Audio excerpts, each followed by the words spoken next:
Hey there. Oh my gosh. How are you? I'm good, but I'm incredibly shallow, so I should probably leave.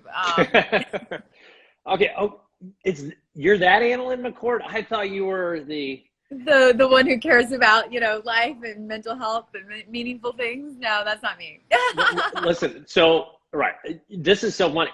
So I'm looking you up and I've got a team that finds, as I said, not just awesome people, but people that are trying to do good things in the world and make an impact. And they found you and they sent me over your bio, and I immediately. So I'm of the older generation where I was the original 90210. Like Okay. it was 90210 Mondays and Melrose Wednesdays. Okay, Yes. this is like before your time. I think I looked you up. You're about 10 years younger than me. So although maybe you were sneaking it and your parents didn't know, but it was a little inappropriate for probably your age. But I was like right in the thick of it, 17, Totally. 16, just ate every drop of it, right? And then when they did the remake, even though I feel like I'd aged out of that type of television, I was like, oh, I gotta see this. Got it. You got to do it. And I remember you came on the screen and I was like, that girl, she's got it. She's got whatever it is that they say you need to make it. I was like, she's got the goods. Like you took it over. And so kudos for your acting abilities. And obviously was that your first role or your first major role? That was kind of the one that hit. The other one that was around the same time, I was on Nip Tuck for a full year season. Oh my God. Yes. I totally forgot you were on Nip Tuck. I watched every Nip episode of Okay, Nip Tuck. so That's why I remember you. Yeah. I was a lot nicer on 90210 than I was on Nip Tuck. Oh, you were a little temptress. That's Yeah. right. So you were with so there were the two doctors. You were with the one with the dark hair, right? Yeah, the one who had been married, Dylan Walsh, who played Dr. McNamara. Dr. McNamara. Oh my God, you're bringing back all these. I know. It's like I could go on for an hour about you. Okay, so that was fascinating. Okay, and how did you can you go through the process of just because I just think it's so fascinating. So you've been in Hollywood for a while. You're trying to get a break. Like, how did you get this role, and how did it kind of come to fruition? It kind of was your big break. Yes. So it was interesting because I dreamed of being an actress since I was 9 years old. I grew up in a trailer park, so it was never going to happen. And I was like, screw you guys. I love it. I love it. I was like, I'm making this happen. And I actually was homeschooled from kindergarten through 12th grade and graduated when I turned 15. And because I did summer school and just wanted to graduate so I could leave home and go study acting. So I went and studied acting in New York. I went to LA when I was 18 to try out pilot season, and which is just when all the new shows are being shot to hopefully get picked up in May in New York. And it's just a big free-for-all, a lot of stuff going on, and you hope that someone sees you and picks you. No one picked me for that, but I did get some small little roles during that first year. And towards the end of that year, I auditioned for Nip Tuck. And that show, if you guys have watched that show, it's rather scandalous. Oh my God. That was one of those shows that sorry to interrupt you, but I have to, you just took me through a time warp. And I know I must have known that at one point, but I didn't put the two and two together when I knew I was interviewing you. I was focusing on the 90210 part. Yeah. But I totally remember you on that show. That was one of those shows that started off fairly tame, and every season they just up the ante. And when I say up the ante, I mean it's almost indescribable the levels that they took it to. Because by the end of it, I remember this. I was like, you're just like, what happened to my brain? Right. And it was but that kind of was like 90210, not as much 90210. Melrose, though, in particular, if you've ever watched anything in Melrose, I remember that kind of happened season after season. All of a sudden, people are murdering each other and Totally. sleeping with everybody's, As you do. Sleep yes. with them, murder them, not necessarily in that order. Not in that order, right? Unless you're necrophiliac, which, hey, more power to you. No, not more power to you. Stop doing that. Stop that. Stop that. So, okay. So sorry, continue on. So, yep. So your journey and yep. Yeah. So my agent sent an audition and I was like, is this the direction we're going with the beginning of my career? And she's like, just go in for the audition. I'm like, the arrogant 9-year-old who didn't care what anybody had to say, continued to become an arrogant 18-year-old, perhaps a slightly more humble, but maybe a little bit still arrogant 34-year-old now. But I just knew this was it. This was what I was going to do. And I read that audition and I was like, the actors who are going to show up for this are not going to do what I'm about to do. Oh my God. You went for it, didn't you? I went all the way there. I literally, one of the scenes, Eden Lord is pleasuring herself. And I was like, I put on these boy shorts. So I had, I was fully covered or whatever. But when the moment came, I just went, and the poor reader. The reader was like, and he read the same line twice. And the casting director was Liz Dean. She was just blowing me kisses when I left. She was like, oh my God. I was like, I'm really good at extremes. I was good at horror films because I was like so intense. And this, anything that someone's not willing to do, I'm your girl. I'm going to go all the way.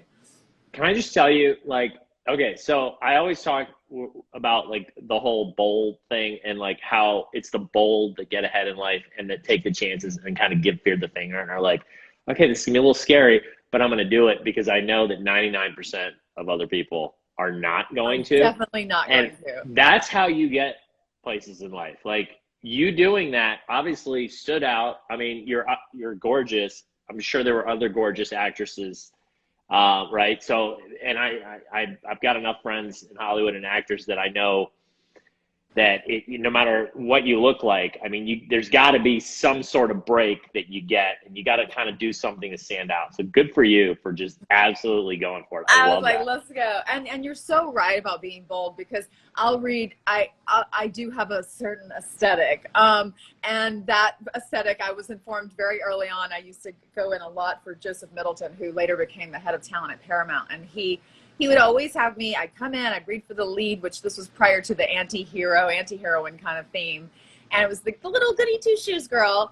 And I would read the lead. He would give me sides and he'd like, go in the lobby, read through these and come back in. And I'm like, it was always the bitch role. And I'm like, Joseph, one day I was like, why do you always send me out? You clearly like me. You keep bringing me back. You obviously, I obviously don't suck.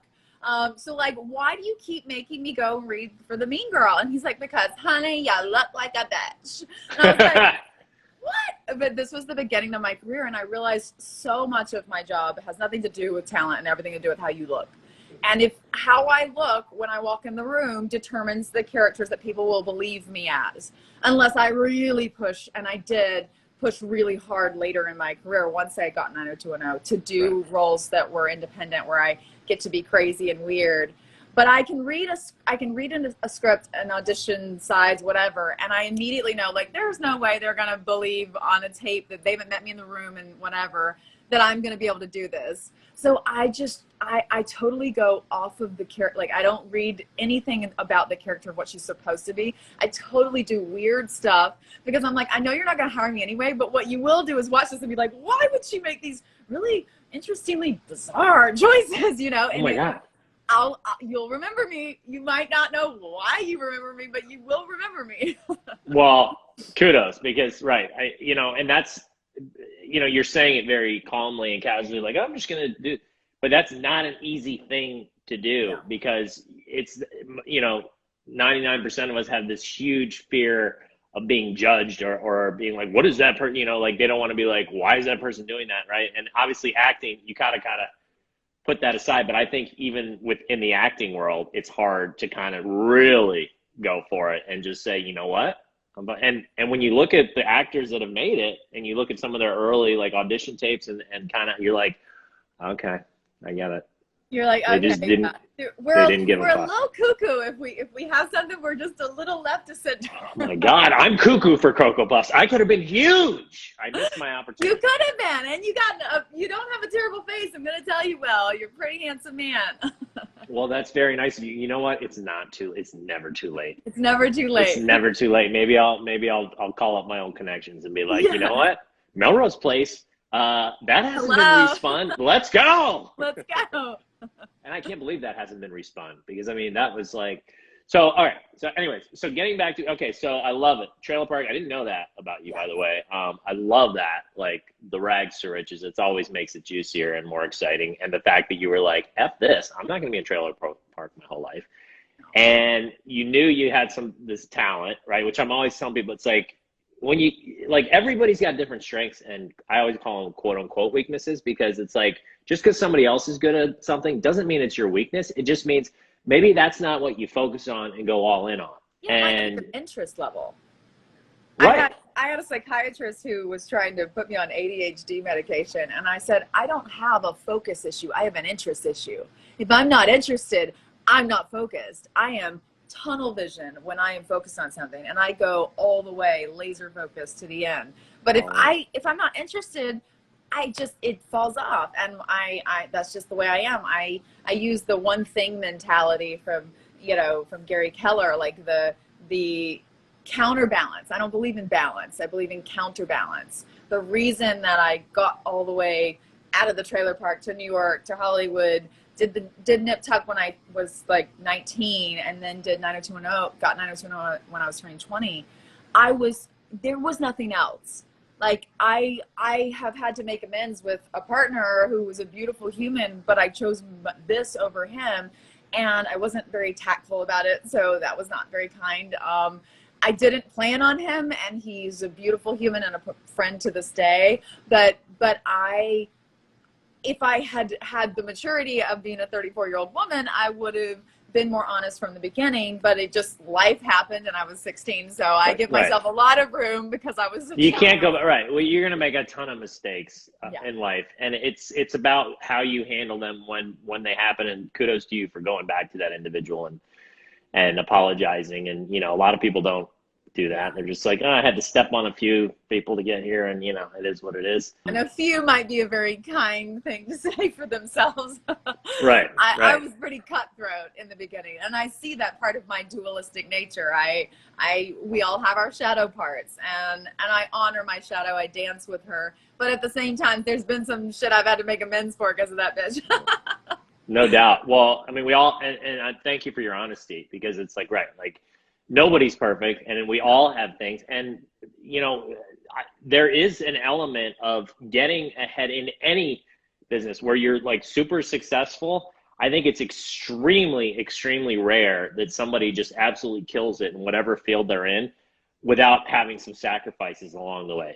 Maybe other than the 16-year-old that did a viral TikTok and now he's making like $20 million. They're like, yeah. Right. They're like, oh, I was just skateboarding. And, but that's like, people think that that's like easy and realistic. No, it's not. Like in real life, you've got to make sacrifices. You got to make commitments, and you kind of got to go all in. And I talk about these 5 core areas of life: your mindset, your career and finances, your relationships, your emotional health and giving back, and your physical health. These are kind of like the main areas we need to make sure that we're finding balance in and continuing to build momentum and to be our happiest and best selves. And firing on all cylinders is something I talk about. Like, you want to be firing on all cylinders. You want to be like creating good habits in each of them and making sure you're pursuing each. But it's not always at the exact same time, and that's okay. Like, if you need to spend that counterbalance, right? Like, I mean, if you want to really become and go all in on like with what you do with your career, and I did it when I had a restaurant delivery service, like a Grubhub or an Uber Eats for a while, and for 10 years of my life, I just kind of just pushed everything aside and went all in. And I look back and I'm like, relationships, like physical health, I was still going to the gym and stuff, but like my other course really fell off. And then once I got out of that, I realized, holy cow, like, why am I not super happy? I just got this, we exited our business. We were able to sell it, like, everybody dreams of. And I'm like, wait, why doesn't this feel as good as I thought it would? It felt good for 5 seconds, but then it was like, okay, now what? And I was like, oh shit, now I get it. It's like, no, you can't be happy with just money and with just your career. Like, that's part of it. And money's part of it. And like, we all have different goals and things we want. And if you want a jet, sure, great. Okay, set that goal, go for it. But if that's all there is in your life, you're going to be lacking. I had the same exact moment happen actually with 90210. I was being offered the show, and I got my midlife crisis out of the way earlier. And I just like had a young life crisis is what I always call it. But I literally, at 20, Nip Tuck had been put on hold because we were in a writer's strike. So once we ran out of scripts, we couldn't complete the season until the writer's strike ended. So I had this little sabbatical, more or less, where a film that was already written and in production cast me, and then I had one audition in what is normally pilot season again, which is a really busy time typically, but because of the writer's strike, it was not. And this audition was for 90210, and my agent calls me, and I'm like, again, the arrogant little 18-year-old, 19-year-old that I was. I'm like, I am not doing a show about Beverly Hills brats. I grew up with nothing, and I don't appreciate or respect anything about children who have it all. This is ridiculous. I'm like so judgmental and like what you're not supposed to be as an actor. But my agent's like, just shut up and go to the audition, because she and I are really close and we had that relationship. And I was like, no. And she's like, the casting director works for Smallville. And I was like, love Superman, like love. Loved me some Smallville. I'm a huge superhero nerd. Huge. Okay, so I'm a little bit of a nerd too. Or I'm a bit of a nerd actually. But I was like, wait, she cast Smallville. She's like, yeah, I mean, it'd be good to be there in front of her. So when Smallville starts back, she thinks of you. And I'm like, okay, when's the audition? I'll go. So she was very clever with me. She knew how to get me through stuff. Yeah. That's good. You had a good relationship with your agent. I've heard some horror stories about that too. Sounds like you guys had a good it can go one of two ways for sure. But she knew how to, turn my little knobs and get me to do the things that I need to do. But so I go to the audition. They straight offered the show. Like, I didn't screen test. I didn't call back. Like, it was like a straight contract offer, unheard of, like ridiculous. Wow. On your first, wait, you didn't audition? I did the first initial audition with producers. Never had a callback. Never did a screen test for network. Wow. Never did a screen test for studio. That is very rare. Very rare. And I'm like, no, I don't want to do it. My entire team is like, oh my God, what? This girl is a nightmare. Like, what? And I was like, I am unhappy.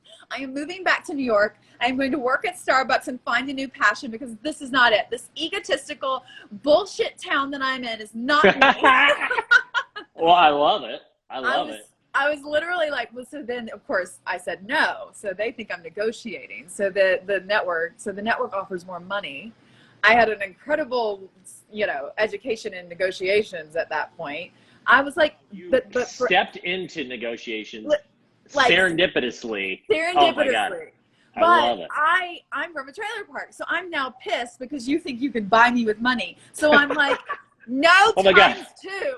So then they're just, well, we need this girl. Oh my God, I love it. I love it. Okay, so how did this play out? More money. They offered me a third offer. They're like, we went to Les Moonves. We went to the CVS. Like, this is the highest number we can give. Like, we can't give you any more than this. And I'm like, I don't want to do this. And it was literally at this moment, this turning point in my life where I did a TED talk about this. And actually I saw Frenchie London on here. One of the comments is someone who was at my Oxford talk, but I got to interact with the students at Oxford during this chat that I had a couple years ago. And it was so incredible. Like, you guys are amazing humans. Our future is bright if we put it in your hands and take it out of the current people's hands.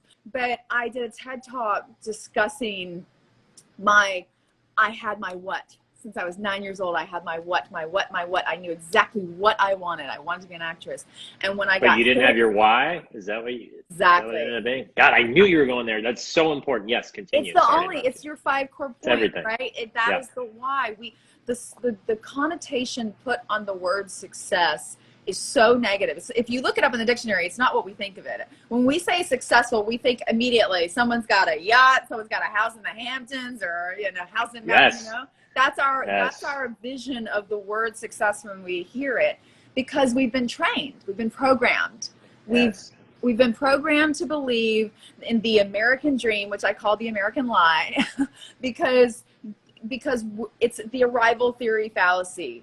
It's that we are going to get there. And like you said, when you exited your company, when I got offered 90210, like, this is the thing that's supposed to make you happy. It lasts for about 5 minutes. And then it's like, now what? And I hit this moment of now what in such a profound way at 20 of all ages, but I'm grateful. I'm so grateful that I did, because I got on the phone with my old acting partner. She's my best friend, like oldest friend to this day. I've known her half my life. And I called her and I was like, I can't stand this town. Like, I'm all dramatic. And she's like, oh, calm down. I read in the trades you're being offered 90210. Like, that's amazing. And I'm like, ew, well, you're on board with all these people? No, I was calling you for moral support. I'm moving back to New York. I don't want to be an actress anymore. This is stupid. And she's like, you are not doing that. She was literally like, wow, you have such an opportunity. And so she has been, since she was a teenager, she's been involved in all these incredible human rights efforts and has been an amazing advocate fighting human trafficking. I've now worked fighting human trafficking for almost 14 years because of her, because of this conversation. Like, I want to talk more. I want to finish this, but then I want to talk a lot about that. I have some questions for that, but continue. Okay, yeah. Amazing. Yeah, so I called her. She said, you have such an opportunity and such a platform to really help the world, or this particular issue, which at the time, no one had ever heard of human trafficking. They were like, what do you mean? Like drugs with people? I'm like, oh God. So I go to Cambodia for the first time with her. Like, I end up taking 90210 and doing the show. And I called my team and I was like, okay, whatever press we do, I want to talk about this human trafficking issue. And I barely knew what I was talking about, but I was educating myself. I was like, if I'm going to do this, it better mean something. And that was a major turning point in my life. And I'm grateful for both aspects. I'm grateful that I had my little meltdown. I'm grateful that I shifted from the what to the why, and that became the foundation of my entire career, really. Yeah, but also, so many women talk about the fact that they don't get paid as much as men. I've never experienced that. I've never experienced that, because I learned at 19 that when you say no, that there's a beautiful aspect of the masculine, of men, that they know their worth. And there's this apologetic education of girls and women, I think, that has been a thing for a long time, of just kind of like, I was always told, like, oh, you're a tomboy, that's so amazing, don't throw like a girl. So there was this kind of subliminal messaging saying, when you're like a boy, you're good, and when you're like a girl, you're not. And I was like, okay, well, I'm going to be like a boy. And I took on a very masculine trait, and it serves me in business, and women learning how to move into their masculine energy in business, and hopefully move out of it when they're with their men, so that they have that beautiful feminine energy and the balance in a relationship, is something that I've had to learn and work with. But it started at that moment with negotiations, and me really realizing I learned something that went against what most women, especially girls at my age at the time, are ever taught. You know, we're kind of, we don't want to upset the flow of things, and we don't want you to think we're a bitch or whatever it is kind of the way. And for me and work, I was like, now I'm just like, my attorney's so funny. He has a background in criminal prosecution, but who's like literally is an entertainment lawyer, because he makes more money. But he's like, he'll tell, I had a moment where I was with a different representative for a little bit, and he told the agent, he's like, hand the negotiations over to me. Annalynne would never go for this. She would walk so fast. Don't say yes to this. And they were like, what? And I was like, oh yeah, guys, I'm very nice right up until you do negotiations with me. And then I was just like, bye.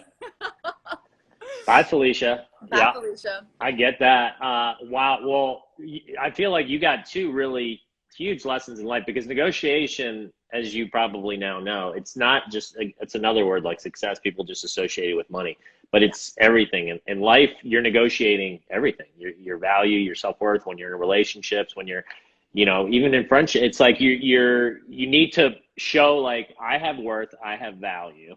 And to me, it kind of ties into being an owner of your life versus a victim, right? Yeah. It's like, okay, as an owner, I've got this worth, and if you don't see it, but if you do, cool. Here's the irony, Will. I could do that for myself in business, no problem. In relationship, I was shit. Like, I had no sense of value. It didn't spill over. It was, I think because I didn't fully understand it, it happened in such an organic way that I wasn't doing it based on negotiating, but more understood. Yeah. So you were associated it with that. Yeah. Yeah. I so appreciate what you're saying, because I have learned that negotiation means more than money. And I am learning how to do and be and represent that in all facets and aspects of my life. But it did not cross over in my value system and relationships. And I was like, this women's right, like speaking on behalf of women and children. And then I'm like, that's okay. You can totally screw me over and come back whenever you want, because that makes logical sense. Well, so, okay. Well, and I'm glad to hear that yeah, well, let me put on my little shrink hat here. No, so it is, and I'm glad you that was a great point you brought up, because right, it's not like just because you're a good negotiator and with finances or with your career means it's going to translate over. And there's just so many nuances to every person's life. And I know I read early about you that you had quite a traumatic instance when you were younger as well, right? We don't need to delve into that, but I'm sure that had something to do with the way you felt about yourself in the presence of men, right? And I'm sure that's major self-worth issues, major confusion around sexuality, of like, I had to do this so that you love me or love doesn't happen kind of thing. It was talk about negotiations, it was very transactional, because I was a child, and I didn't understand that that's not what love is. So 100%. Oh man. So do you feel like you have gotten to that place now, or are at least better, and you're still evolving? How is that currently going? Yeah, it's definitely, life is a healing journey, I think. But I am grateful to say that I cherish and honor this temple over here now. Yes, honor that temple.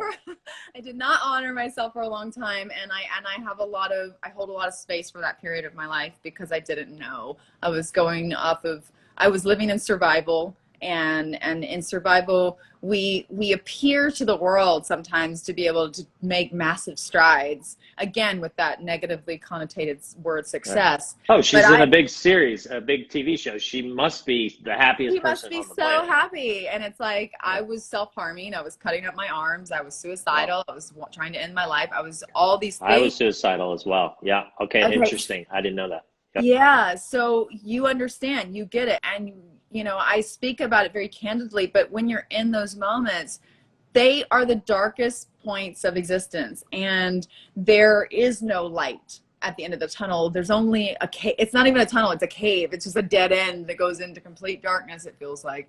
And for me, it was this, balancing this dark cave behind the red carpet with all the lights and like smiling. God, that's so stressful, right? Like, I need to put on this image, otherwise my career's over, and people are going to be like, doesn't have any value. She's this. Oh man, that's got to be stressful. And then there's the imposter syndrome, and you feel like a fraud. I mean, it's just like layer upon layer. I was like, I had a PhD, piled higher and deeper level of just one thing on top of another, that was obviously leading me to, and I love like the Hermetic principles, the Kabbalion, the ancient Egyptian teachings that talk about like the law of rhythm and how everything swings from one way. The more pain someone experiences also opens up a space for more joy. And I'm grateful to be in a space now where I'm grateful to be alive. I don't want to not be alive anymore. I wake up every day and say thank you. I'm thankful for this body, and I cherish it and honor it. And if someone does not, then they don't get to have it. And I'm still kindly cutthroat with my negotiations in work and business, but I also want both parties to have a win. And that's something that's important to me. I started working with my mom and her husband work in real estate, and I've invested in investment properties over the last several years. And for me, sometimes I'll take a little bit less than my stepdad will be like, you can get more than this. I was like, this family is going to have a win. Oh God. And I'm going to have a win. You know what? I love that. So I got to pause for a second, because there's so much you just said to digest. I mean, right. Every time you speak, I feel like we are kindred spirits. There's a lot of similarities. So right. Real estate that's how I started out. I've always done real estate. Okay. Real estate investing is like, that's what's up. I mean, talk about passive income generator. Yes. Amazing. So it's good to hear that you got into that and you're using your money wisely. Obviously, a lot of people that get a lot of money, they have no idea what to do with it. It's not like we're taught this stuff in schools, which is, don't even get me started on my soapbox on that one. Like, okay, we're going to have a hang session after this because it sounds like there's a lot that we have synergistically. My mission in life, one of my biggest missions, is to change the educational system, to start teaching some of the shit we were talking about right now. Oh my God. Okay. Yeah, we definitely. Okay. All right. We're collabing. I love it. We definitely will. So, and just the whole like bitter. So when you said, what was the ancient philosophy that said, you know, you got to experience extreme pain to make room for the pendulum swings, right? So I always use the term without the bitter, the sweet just ain't as sweet. It's from one of my favorite movies, Vanilla Sky, very underrated movie. Yes, very underrated. That's very underrated movie. Say what you want about Tom Cruise, that boy can act, and that movie was unbelievable.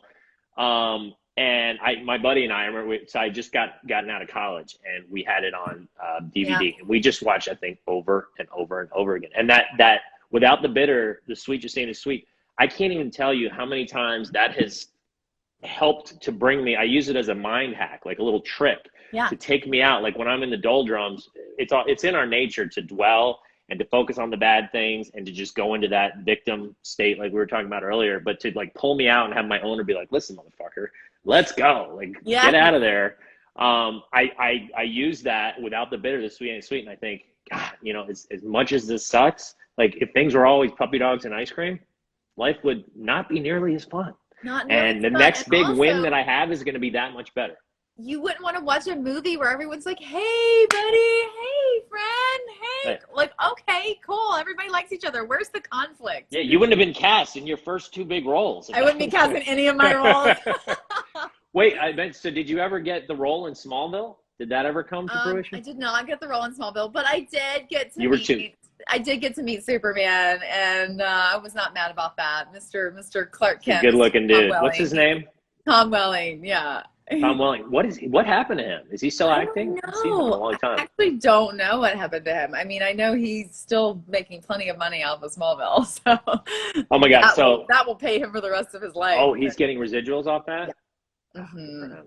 Yeah, good for him. But yeah, it was my life took a slightly different trajectory. I'm not mad about it, but it actually did, you know, this shift, the what to why, and finding these different core aspects of foundational infrastructure and scaffolding. I didn't have scaffolding. I didn't have emotional internal scaffolding. So what I was building was all going to collapse at some point. And the as I layer upon layer became more successful, God, I love it. The bricks of success were weighing heavily on a structure with no scaffolding. And I, at a certain point, that was the beginning of multiple collapses on the inside of me. And when did this kind of occur? What period? So the first one being the like, I don't want to be an actress anymore. I think that was the start of it. Then I felt like I had a solid foundation because now I knew why I was building what I was building. But because I had gone through severe childhood trauma, I did not have the, you know, my parents were 19 and 21, met 33 days later, got married, had a child 9 months later, had me 2 years after that, had another child 15 months after that. Like literally, hi, nice to meet you. 4 years later, 3 kids in their mid-20s. It's just like nightmare.com. They did not have any tools to be parents. They did not have tools to be humans. So you know, that's a whole, you know, experience all in of itself. But as a result, they didn't know what to do with us, and they were growing up with us. And I had a similar parent experience as well. Okay, so I'm basically your life and same.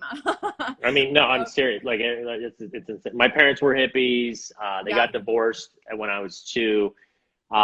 You know, and it was just, my dad left. He went on a trip around the world. My mom was an alcoholic, and so ironically, though, my grandfather was a general in World War II, like a 3-star general, and that's the background my mom came from. So she came from this very kind of the opposite of you, and then went the opposite way. Like, and then she met my dad, and he's like this freewheeling hippie, and she's like, I want that. I'm tired of this like everybody's trying to put me in this, like, right, you know, and then my grandfather like boycotted the wedding.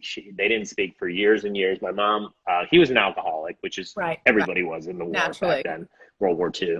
Yeah. And then she got that, and so yeah, I mean, childhood was an absolute bitch for me, and that's where totally that would be how I would describe it, an absolute bitch. It was a bitch. And then my suicidal moment was my freshman year of college, and I was just like, I just don't even want it, like, because I was like, okay, fresh start, like away from the parents, away from, I had other issues with friendship because I had no self-worth, no value for myself, similar to what you were talking about, and lo and behold, I didn't meet good friends, and I was picked on, and I was teased, and I just was like, oh my God. And then I was like, fresh start at college, and I just wanted to get into like some sort of group where I could be accepted, right, at that time. And like I'll never forget this moment. So I went out and did the fraternity thing where you meet with different fraternities, and I was just, but I wasn't looking people in the eye, I wasn't having conversations. So looking back, it was no wonder this happened. But I'll never forget, they announced the bids, and every single guy in my hall freshman year is like running down, screaming, like knocking on doors, and I didn't get one. I was the only one that didn't get a bid. I closed my door, locked it, turned off the lights, and like just hid in my bed because I was so ashamed, and like I didn't want people to be like, well, what fraternity did you get into? Yeah. And I was like, so, and then that's when, and this sounds, when I tell this story, I feel like a lot of people are like, oh, rich guy fraternity. But you know what? In the context of things, it was about just for once in my life, wanting to feel part of a group and feeling accepted. And then that didn't happen. And I was like, why am I here? Like, I can't communicate. My brain is broken. Yeah. And it was your typical, I was the definition of a victim. And I just fed into that. No, but you maybe that's one part of it perhaps. But a victim is someone who lives out that story forever on and on into perpetuity. And I know some of them, and you're not one of them. So what I see, and maybe this is where the feminine has to come in a little, but the little Will who has dad split at 2 years old, when he's 2 years old, to do probably what was a wonderful trip for dad, and really, really, really destabilizing for little Will. Then mom is not present because mom is not capable of being present in this world. Her alcohol is much more exciting, which was probably wonderful for mom and really terrifying for little Will. This nucleus that's supposed to be family is not what family looks like, and doesn't feel good, and feels very destabilizing in the body. And this is why I go into this mommy voice that I have right now. I love it. Oh yes, like, come here, let me hug you. But it's because the body is the baby, right? Our mind, we can easily say, hey, you're being a victim, cut that out in the mind, but we didn't have a mind at 2. We were little babies, right? We were in the body, we're feeling things that didn't feel good. So if you feel things that don't feel good, it never gets reconciled. You go to school freshman year, you're a new baby who's like, I'm gonna trust again. I'm gonna trust that I get a family again. Yep. And the second you get there, you get told, nope. Once again, you opened up your heart for trust, and you don't get a family. That's not about being a rich. That's just real life. When we get ostracized in community, we die. We have to have community, that we're social creatures, right? In the hunter-gatherer community, if someone was sent out of the camp, they get killed by a beast, we die. I talk about that, right? It's in our DNA, hence why relationships is one of the 5 cores. 100% right. Like, we have to have that as human beings. Little Will is in there inside the big, strong Will man that you are now. And there's little Will that's in there, and he's so wonderful, and he's found a way through all of this. But that's been my journey, is finding little Anna and realizing for what I can handle as this woman right here. I'm very soft, but I'm like an oak tree. We bend, we do not break. I'm very strong, right? That's what we say in the South. And don't mistake my kindness for weakness, honey. But that little Anna, I honor her too, because you became a man and I became a woman, but they are little ones. They are, and we wouldn't expect of a 2-year-old Will or a 6-year-old Anna, which is where I kind of remember a lot of my things. We would not expect them to get these themes and think of in these. They just want to love and trust and share that with someone else. And when they get shut down or used and discarded, the what that becomes, the animal that becomes in life, can be very. I know I went on to cause a lot of damage and a lot of harm in relationships and to people that I saw bad in all of good, and I could sometimes see a little bit of good in a lot of bad. But for the most part, I thought the world was a cruel, evil place that was out to get me, and I was going to get it first. And oh my God, that's until exactly the way that I looked at it. That's and exactly why right. wouldn't you? Why wouldn't you? And that It was had been pretty cruel up until right. that point. Exactly right. And then and for a lot of kids that go through, you know, we've all got our stories. Some have, you know, happy childhoods, but right, you get to that point where it's like and that's where that victim comes in that I was talking about, where at the time I was 100% a victim, because it was like, poor me, my brain's broken, the world's out to get me. And, you know, maybe, you know, and at the time it was like, my way out of it was like, maybe I'll hit the lottery. Maybe I'll become really famous one day and they'll all be, you know, and it wasn't until like that was mine. I was like, you'll see me now. If I become famous, you'll see me now. Never saw me. Well, I'm sure they did see you. You know, revenge is one of the best motivators, and that's a whole nother talk about. That is a whole we can talk about. It is such a good motivator, and to me, like anything you can use to try to get from point A to point B, as long as point B is in line with, like we were talking about earlier, your cores and your valleys, and it's not just. It sounds like we both went through a similar journey, and I did that stuck with me for a while, and I was like, when I graduated college, and so I discovered personal development. I read this book called How to Win Friends and Influence People by Dale Carnegie my freshman year. Holy shnikes. Thank fucking God. I still look back and I'm like, if I hadn't serendipitously been introduced, this professor that I like idolized, he was like young, he was cool, like all the other professors were old and boring, and this guy was like, you know, I was like, I want to be that fucking guy when I grow up. And he mentioned this book. He's like, yeah, when I was younger, I read this book and it really changed my life. Anywho, back to, you know, socioeconomics. And I like didn't hear a word he said for the rest of it. I ran to the library after, and they fucking had it, and I read it, and I devoured it, and I was like, this is it. Like, why didn't I know this type of stuff existed? Like, I'm gonna reinvent myself. And for years it was like career and finances took, like I mentioned to you, a front seat, and it was like, I'm just become so fucking rich. Yes. And they're just going to be so sorry, right? Yeah. But I don't regret that. I know that wasn't the proper way of thinking at the time, but it definitely put a fire under me. And along the way, thank God, I continued to read, and I was this self-help beast, just devouring everything I could. And so I was kind of learning along the way. And by the time it all came to fruition, and I did sell my business, and I technically didn't have to work for the rest of my life, and most people would think, okay, now you can just go sit on a beach and drink that pina colada. What's up? Like, and then like 5 seconds later, like I said, I was like, oh shit, now what? But I knew it was coming. It was coming, and it was shorter even than I thought it was going to be. I was like, maybe there'll be at least a couple months where I'm just like, I'm just gonna play golf and just do nothing.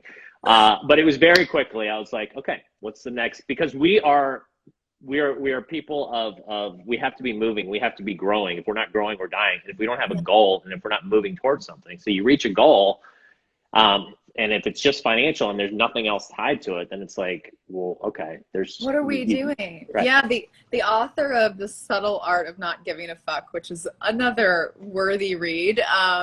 He says that he's like, we solve problems. It's what we do. If we don't have problems, then we create problems. And that is very dangerous. So why not look at life for the amazing conflicts that you can help to solve? One of them is one of your core values of giving back, right? That is something that is a problem that you can never solve. I mean, there's right. So I'm much trying to find it. Sorry. So what you just said, okay. I keep this in my desk. I look about it all the time. What you just said is exactly this. It's called, it's in reverse, but at the top it says, we strive for more because we feel dissatisfied. We feel dissatisfied because we strive for more. And it's this infinite loop, right?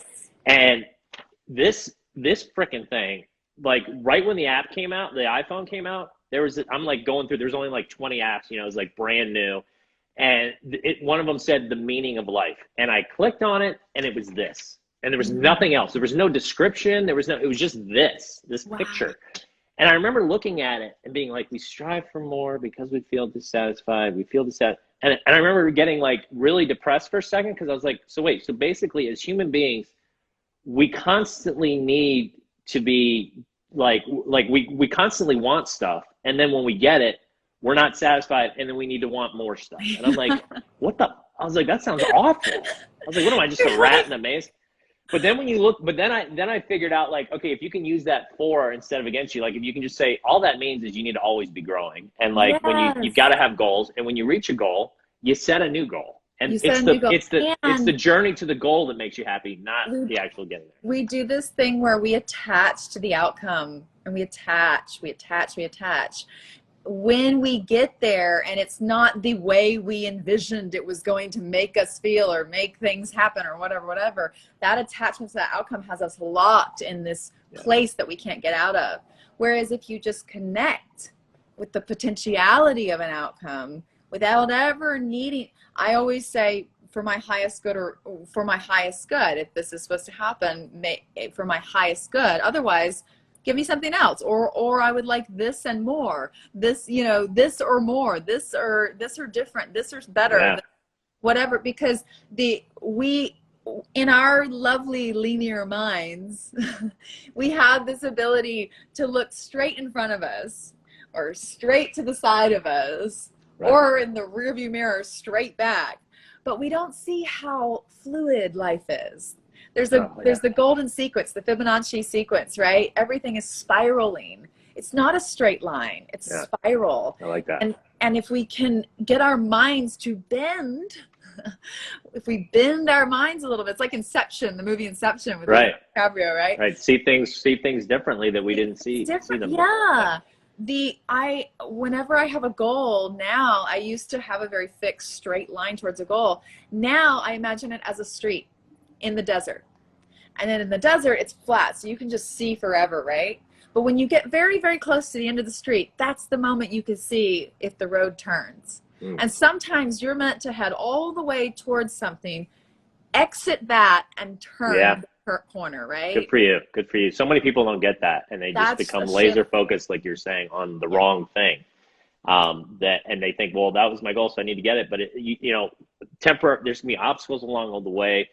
Pivoting is such a big part of it, and just staying true to, like, okay, what it is I really want, like you were saying at the very beginning of this conversation, like, what is my passion? Like, what is it I truly, that just lights my fire? And if, as you're going towards the goal, you realize that goal is not going to get you there, hop off to the next road, like you just said. I love that. Absolutely. Someone asked on here, how do you get out of a victim mentality? And I'm sure Will could actually give you a lecture on this. I know from my own personal experience, removing myself from a victim mentality, I use a lovely little algorithm written by an author named Byron Katie. I don't know if you've ever heard of her. She wrote Loving What Is, and in several other books, but she basically says, judge your neighbor, write it down, ask 4 questions, and turn it around.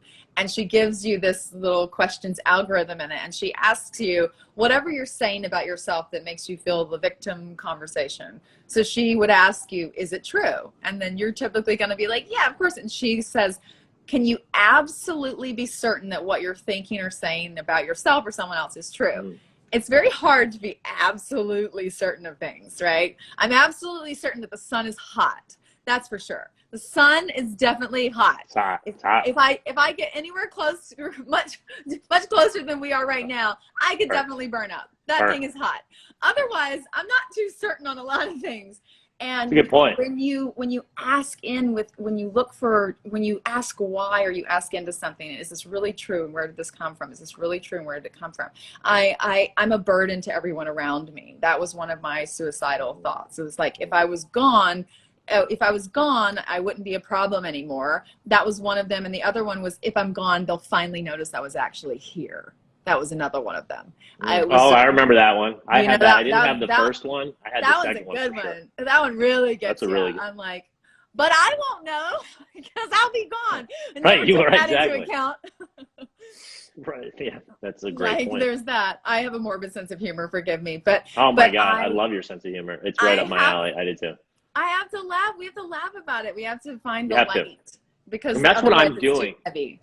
And that's this. I mean, this is. I could not have asked for a more perfect interview. Not all my interviews go this way, but like my whole thing is, I'm trying to gamify personal development, wellness, whatever I don't even like the word personal development. I feel like it's got a negative stigma. People think of like Tony Robbins type people, and nothing against that type of person. But to me, it's like, we need to get to that younger generation, just like we were talking about earlier, like to the kids, to the, like coming through college, like the fact that I was suicidal, and it goes to, it's not just school, but like your parents, it's a freaking crapshoot, right? It is a crapshoot. And then it's like, you get what you get. And if they don't have the good values and the things to kind of get you, like, what was the word you used earlier? Your structure, your scaffolding. Scaffolding, yeah. If they don't give you that scaffolding and you're not getting it from school, and then all of a sudden, you know, media, TV, and the mean kids, you ain't getting it, you know, and then all of a sudden, it's no wonder that teen suicide is at an all-time high. It is going up every single year, especially for females. And, you know, you look at social media, you look at our political world. I mean, oh my God, like, talk about bipolar fucking planet. It's like right. Right. Everything's divisive, right? And regardless of what side you're on, you're only, like you were just saying a second ago, it's like you're only seeing and agreeing with the things, and you're seeing linear that you think, and it's total. It's like the sun being hot. It's like, well, of course, when I read this, it's true. And of course, Democrats are assholes. And of course, Trump, you know, and it's like, and then that's when it gets dangerous, because then you're all in on that mentality. Your phone knows that that's the type of stuff you click on. And so then it starts showing you more of it. Did you see The Social Dilemma, by the way, on Netflix? How fucking great was that? Right. And I mean, just to summarize that, it's like your phone is showing you the things that so these companies have a fiduciary responsibility to make as much money as possible.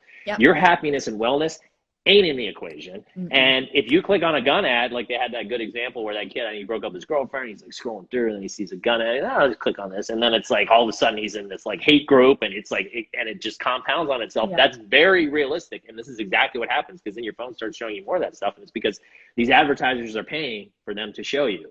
And so that's a whole other conversation too, but that's all contributing, the school, your parents, peers, to this broken society where people feel less than, and this victim mentality. And it's refreshing to speak to people that see it like you, but also have a good sense of humor about it. Yes, you've got to have a sense of humor. My little sister and I, we just like, we both, you know, been through a lot. And so we have to find the lightness of it all. But she's in a school district where her son's too young for school right now, but I reached out to the superintendent of Clark County, Nevada, because he basically, between March, COVID shutting down the world in March of 2020 to January of this year, 21 school-age students had committed suicide in Clark County, Nevada. One was a 9-year-old little boy. Oh my God. Not been on this planet for a decade, and took his own life. And so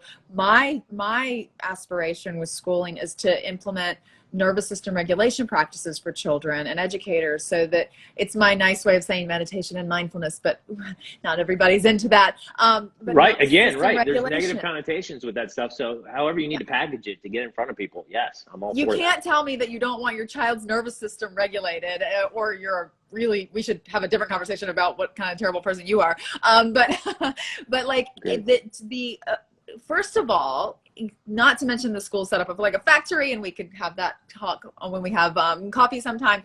But the fact that we put children in a setting where we want them to learn, and then we give them so much anxiety and duress, and expect them to retain what they're supposed to learn. The brain is now expressing cortisol, adrenaline, stress hormones that are secreting through the blood system, the bloodstream. The nervous system is being completely dysregulated. And it's like, also retain information and get good grades. Right, right.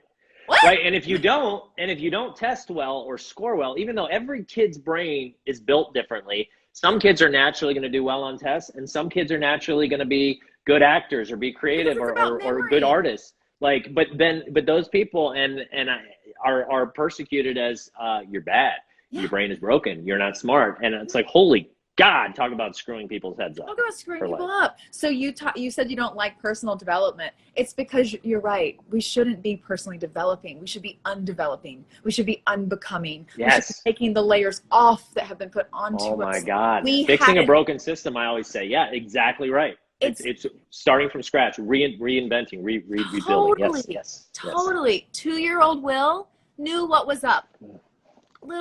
Yes, and I love him. He's so good. I love him too. Oh my 2-year-old God, that Will little and 6-year-old stinker. Anna know what's up. And I asked 6-year-old Anna, I'm like, please be my guide.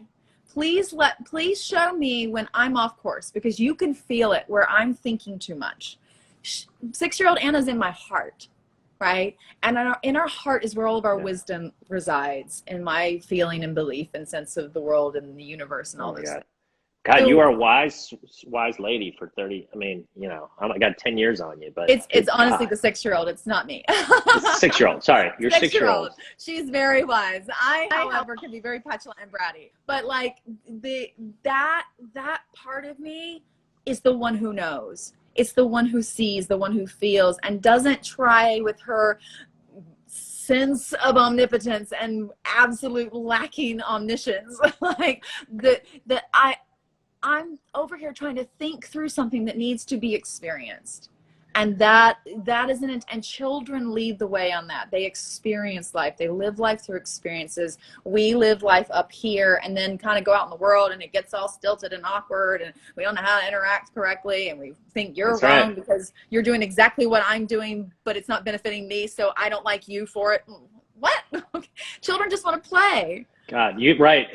And to me, like, so where we haven't mentioned that I think is important is universal principles, in terms of like, as you're going through life and you're trying to figure things out, and especially nowadays, as we just said, like, 9-year-olds committing suicide, they have access to phones. There's so much stuff coming at them and telling them, and they're putting themselves in a box even more than it used to be in the past, and thinking that, okay, I need to be this, I need to do that. And it's like, it's so hard to sort of figure out that direction. Shoot, I had such a good point. It's gone. Come back. Good Come point. back, little Will. Anyways, but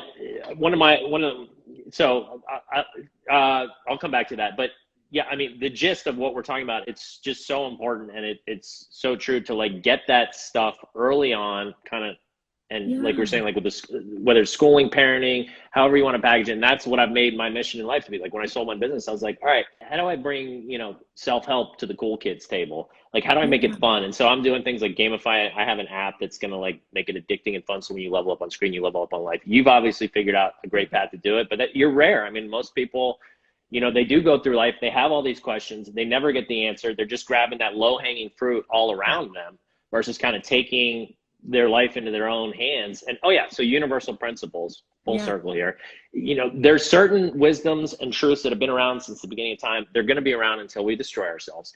And these are the things we need to understand and to get and base our actions and our decisions around them, right? Everybody's different. You're going to experience these principles differently in your life, but it's like, just for instance, like do unto others, just a simple universal principle that everyone knows, the golden rule.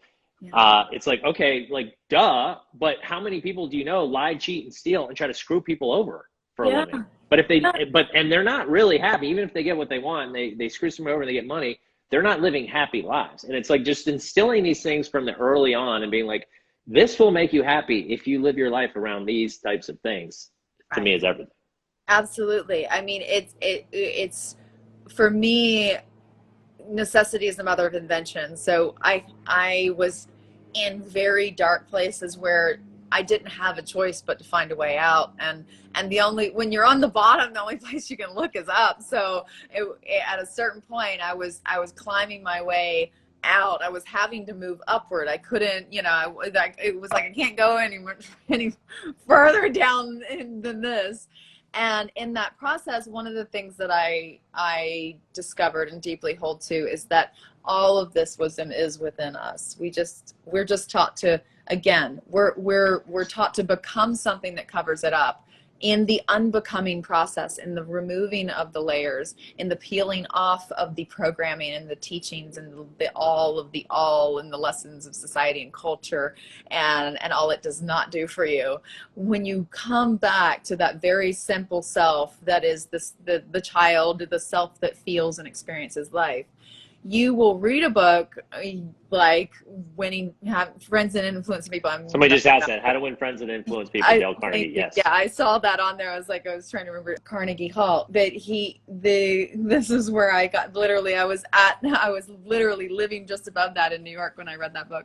Oh, you've read it too? God, yeah. My older sister's obsessed with it. Right, and just for those watching, the guy that asked that question, written in like the 40s, and the exact epitome of what we were just talking about, like with universal principles. Like the gist of the book is, it ain't all about you. Make it about the other person. Make them feel special, and you will never worry about finances, relationships. Like actually genuinely care and put focus and make other people feel special and want to help them. And it's like, holy shit. And then he does a masterful job. But that's like one of these things. It's like, okay, here we are 80 years later, and you could read that book today.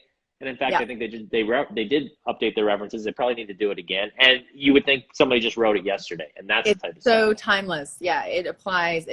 But it's also one of the things in there in that book and in books like it that are timeless like that.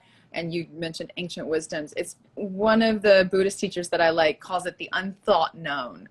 It's when you read something and you get chills, or you're like, yes, or you're like, I feel like I know this, but I've never read it before. You've never actually consciously thought of it, but there's a sense of knowing inside you that this resonates.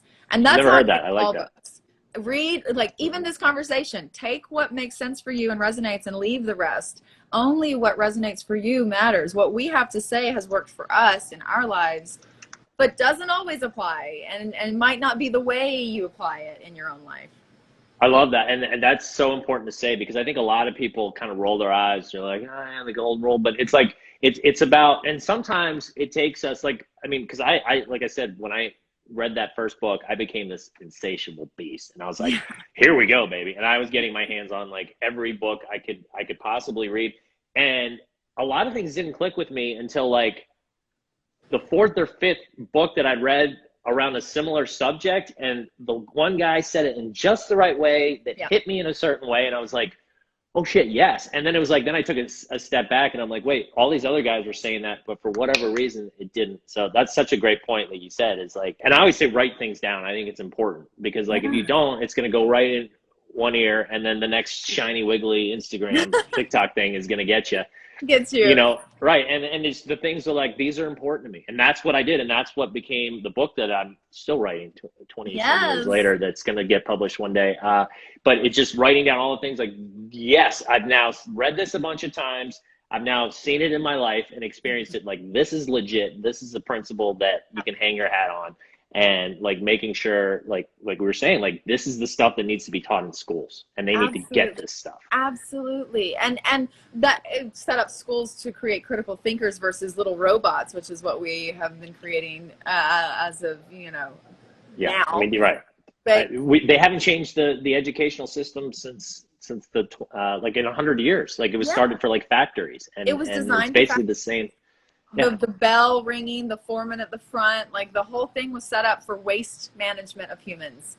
It was like, you're going to make the cut, you don't make the cut, and then those three are going to go off to college, but whatever. Like it was literally about getting the next generation into the factories so that the big companies could make, and at that point in our history, which is really profound, before that we had all these little shoemakers who made these shoes, and you would go get fit for a shoe, and there's little shops actually in London where there's a whole street of just the tiny little storefront that has button-down t-shirts or button-down shirts, and then this tiny little t-shirt store and the tiny little shoe store. But what factories did was they said, you are no longer of value. We are going to put value on your time. So how many shoes can you nail a nail into the sole of and pass it down the assembly line between 8 a.m. and 5 p.m.? Wow. And that's what we'll pay you for. Not because you're good at the shape of a shoe and making something that makes you feel dignity and a sense of integrity in your work and who you are as a being. We're going to fully remove your sense of value and creativity and creation. And we're going to put you in a line, and we're going to go down the line, and let's build schools to figure out who are the best ones to put in the assembly line, because they won't ask questions and they won't they won't stir up the apple basket and all of that. And it was always about condensing. It was never about expansion. If you're talking about critical thinking skills, that's a problem in a factory. We don't want you to have critical thinking. Oh my God, Annalynne, you're taking the analogy I always use, and you're just taking it to the next level. Totally. Yes, I love that. I've actually never heard that, but that's 1000% true. It's crazy. It's like, it makes me, well, I was homeschooled from kindergarten to 12th grade, right? So I had a very unorthodox schooling experience, because my mom always says by the time I was in 3rd grade, I had passed her, and I had, because she couldn't help me anymore. She was like, I would have a math problem in 6th grade. She's like, why don't we pray about it? I'm like, I think God's great. No, but I really think he's a little busy for my fucking math problem. Okay, Mom, I'm going to like go to the library, and I got teach yourself how to do trigonometry. Teach yourself how to do algebra at a library in order to actually know how to do my mathematics in high school. But I loved math. I loved school. I loved learning. But I got to do it in a way that was fit around me. And I didn't know that I was supposed to be in this peer group and fit into this clique and be, all of those elements that put a child who's experiencing the world into like uncomfortable situations and doesn't give them any tools to handle them, just says, also learn all of this. And I have a photographic memory. I have a very high GPA because I have a photographic memory, not because I'm somehow a better person or a smarter person or whatever. That's the other thing. Albert Einstein said, if a fish judges himself by his ability to climb a tree, he'll think he's stupid his whole life. Like a fish can't climb a tree, right? That's what we do to children. We put them in school, all in this big free-for-all, and we look at the world at large today, and we wonder why an algorithm on a phone makes them believe what we think are ridiculous lies. And it's no, we programmed them for this. We put them through 12 years of don't critical think for yourself and don't ask questions. And I don't understand why you can't think for yourself. It's so weird. You just then we come down on, I'm like, don't you?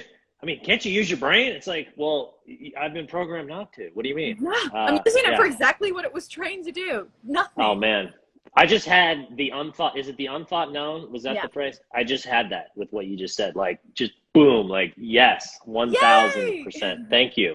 You just honestly, I don't always learn things on these. That was really good. I'm so honored to be here with you. Yeah. This is just this is so fun. I feel like we could talk for a zillion hours. So before we go though, I definitely want to, and we're going to talk offline for sure. Yeah. It's just there's too many things we could talk for a million hours, and when you know, you know. Okay. Yes. Let's talk about human trafficking. So Mitzi Perdue, are you familiar? Okay. Do you know who that is? Mitzi Perdue. When I say that name. Yeah. You probably think chicken, Purdue. Yeah. In fact, it is chicken. So she is, I interviewed her about a year ago, was connected through the author that wrote Chicken Soup for the Soul. And I interviewed him and he connected me to her. And she's an unbelievable woman. She's probably in her late 70s, early 80s, sharp as a tack. And she is really into human trafficking. So she's the widow of Frank Perdue, the chicken magnate, and she's also the daughter of the founder of Sheraton Hotels. So she's seen a lot in her life, and she's seen, so from a success and growing a business and how to do things. So she's a fascinating woman, but human trafficking is like her. And I'm literally I have this group that I talk with once a week.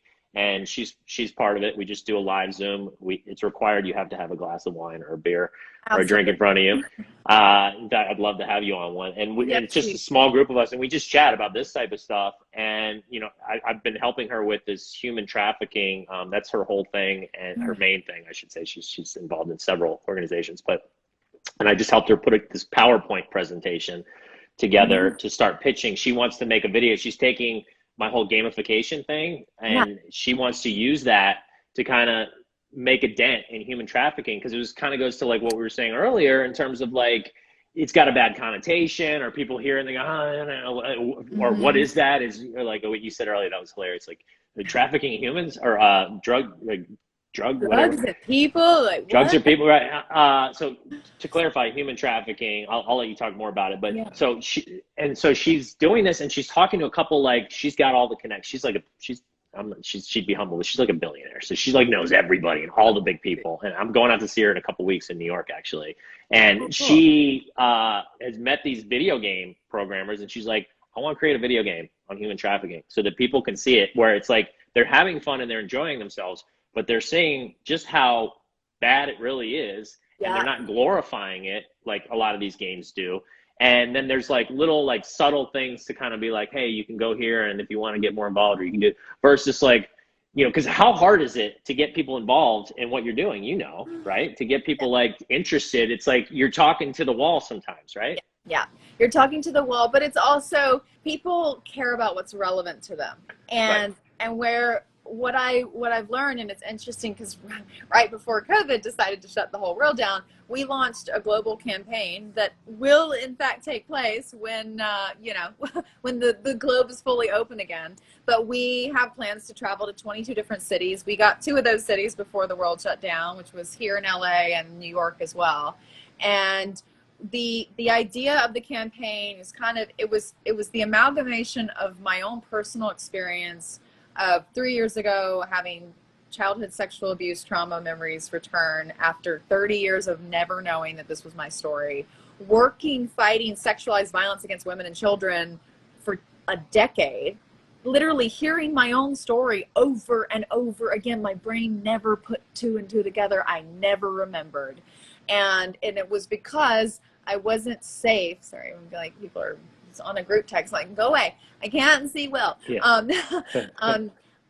I literally had overextended myself in my work and the things that I was doing in my life and commitments to such a point that my brain was like, you're not safe. You're not safe enough to remember these things. This is going to shut you down. You're going to be taken out of, and I was out of society for, a good year there, at least half a year. It was really like 5 days a week in treatment and SE, like somatic experience, body work, trying to release this out of my cells. It was trapped in my body. I was having seizure convulsions, like that were replaying the memories the way like a war veteran would grab a gun that's not there and think he's on the battlefield. My body would relive the things that were done to me and like play it out involuntarily at any given moment. So I called the founder of my organization, who's a survivor of human trafficking. She was sold when she was 12 for 10 years, escaped, got out, got educated, and has rescued over 7,000 girls since the mid-90s. She's an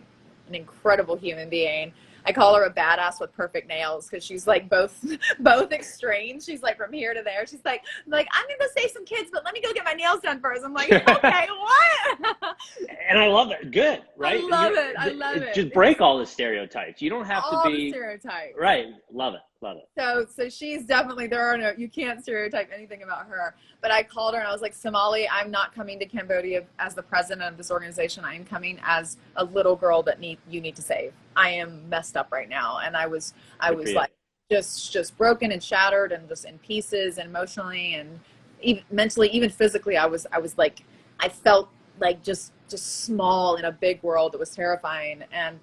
And so I got on the plane, got a one-way flight to Cambodia, and just stayed there. 2 of the girls that I put through college for psychology were my 24/7 care through the night, like there with me. It was just this full circle situation where my doctor said, she's like, you literally created a community around yourself and then remembered the memories that you would need that community for to support you. It was literally like such a profound, life-altering moment. But I got to be there. I got to go through this stuff with 75 little girls and Somali and all of the staff who have all in different ways been through some kind of trauma. And I was just one of the kids. It was like, it wasn't strange. It wasn't weird. I got that peer-to-peer support. But in that process, I realized this has been really relevant to me. I can't be upset about whomever from Ohio that doesn't see or feel or experience this. I understand that this cause is very relevant to me. The fight to end modern day slavery is very relevant to me. And then I was like, wait a second, 7.8 billion people are enslaved right here. this is fucking relevant to everybody. And Oh it was God, like, yeah. it shifted. And so the Love Storm campaign, we named it the Love Storm because I was like, I had this storm inside me. Alchemy helped me turn it to love, but also we want to storm the planet with love. And I didn't want it to be like some hippie thing. I was like, I will definitely hug a tree. Don't get me wrong, but that is not what this is. My love has spikes on it. Like I will punch you in the face with my love. It's like really fierce and intense. I feel it. I feel that love. I'm like, I want you to feel it. So the idea of the Love Storm is also, I could see all these amazing organizations through the decade and a half I've been doing this. They're doing incredible work, but there's one over here and one over here, and they're like little waves on the ocean, and I want a tsunami. I want us to come together and be one big, massive wave that fights this issue. So the campaign is about bringing together local organizations into a big network of the fight to end human trafficking, with the basis that we're ending slavery from the inside out. If you come and you get involved and all you ever do is break the chains inside your own mind and end slavery in your home, I'm fine with that, because slavery is not a tangible, it's an idea. Slavery is an idea that has a lot of power behind it, and we need a better idea, and that idea is freedom. And it starts with personal freedom, and it moves from there, because we've had slavery in our world for thousands of years and it hasn't gone anywhere. And a lot of people have tried to eradicate it. We're trying to clean up the outside without cleaning up the inside. So this whole campaign is, we're going to end slavery from the inside out, clean up our own personal inside. And if you then still feel it's relevant for you to get involved, please join us. Please join our mission and do what we're doing to try to get physical chains off of physical human beings. But don't do it until you're ready to clean up your own home, like the inside of you. I did that. I did a lot of projection and I got far-ish, but I fell apart in the process. I don't want you to fall apart. I want you to do this with your whole self, or do it in the capacity that you're capable of. So that's kind of what the Love Storm is about. It's about this, fighting this issue, but realizing that it's much bigger than just a tangible 48 million, literally 48 million victims of human trafficking worldwide. It's a big issue, but 7.8 billion is a bigger number, and we actually need to start there. We need to start on the inside and work our way out. That's the point of the campaign. Oh my God, you just did what I was saying. I mean, you're doing it in your way, just like Mitzi's trying to do. And it's basically like, you need to figure out, how can I appeal to everybody? Like, right? Because like you just said, I mean, and that's a really great point. Like, everybody's got their things, and they're going to care about certain things, and they're not going to care about others. And if you just put something like end human trafficking, like, what is that going to do for anybody that doesn't understand it? It can't relate to it. Like, you know, donate here. No, like, you've got to connect, and you nailed it. You went back, you did a full circle back to the beginning of our conversation when you were talking about coming from the inside out versus, like, originally you said, I knew my what, and then you're like, then I connected with my why. Let's wrap this up with, please. I know we were talking about human trafficking. You were talking about what you're doing. I was saying, I love how you're, you know, in a way you're gamifying it by, you know, you're making it fun and interesting, and you're reducing the friction to be able to tap in to a part of people that we all have. We all have compassion and we all care, but there's just so many things flying at us. Like we were talking about the other day, the social dilemma, you know, from every which way. You got 80 zillion streaming services you can choose from now on your phone, and your double, what do they call it? Like your double, triple viewing. You got your laptop, you got your phone, you got the TV. So it's hard to, you know, to focus in on things. So thank you for sharing your, you know, your take. And is there anything else you want to talk about with human trafficking while we have you, and about your organization?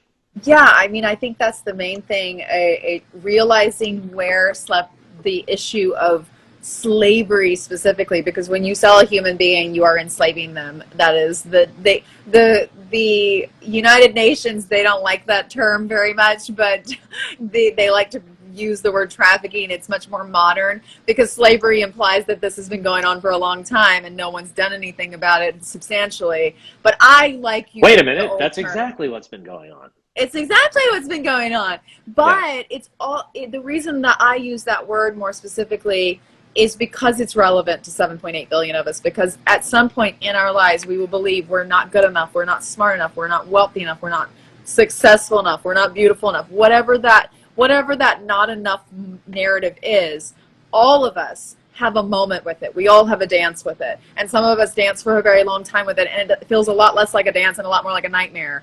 And that is what I want to end. I want every child, including the children inside the big people that are trapped, to be set free. So that means ending human trafficking, ending modern day slavery, ending slavery of the mind and of the human inside the human body. That's it for the 5 Core Life. If you haven't already, go ahead and hit that like button on this video and pound that subscribe button so you get notified when new episodes drop. Also, please fill out the free 5 Core Life Evaluator quiz. It's a great way to get a baseline of where you are in the 5 cores and which of the 5 cores you need support. In addition, you'll get some actionable advice that you can apply and start improving your life in the areas that you need it most. That's it for today's episode of the 5 Core Life Podcast. Have a wonderful day. Get moving. Gain momentum. Join the movement. Join Emmett by going to moremomentum.com to take a free life evaluator quiz on where you currently stand in each of your 5 cores.